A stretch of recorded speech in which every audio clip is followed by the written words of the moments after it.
तुम्ही बघा मगाशी ज्याचा उल्लेख मुख्यमंत्री महोदयांनी आणि उपमुख्यमंत्री महोदयांनी दोघांनी केला, पण महाराष्ट्र विशेष जनसुरक्षा विधेयक हे साधारण होतं. त्याचे जॉईंट सिलेक्ट कमिटी होती, आमचे चंद्रशेखर बावनकुळे त्याचे अध्यक्ष होते, 25 जणांची समिती होती.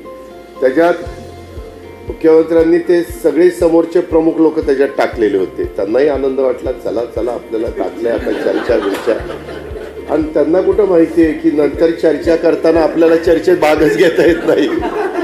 आणि माझ्या इथे त्यांना फोन आले ना वरिष्ठांचे, चर्चेत जोरात मांडा, अमकं करा तमकं करा. परंतु ज्यावेळेस त्यांना कळलं की आपण मांडूच शकत नाही, त्यावेळेस त्यांचे अक्षरशः इतके चेहरे केविलवाणी झालेले होते. त्यांना काहीच नाही, ठरून नाही. त्यांना ते काही दूधखोळे आहेत का?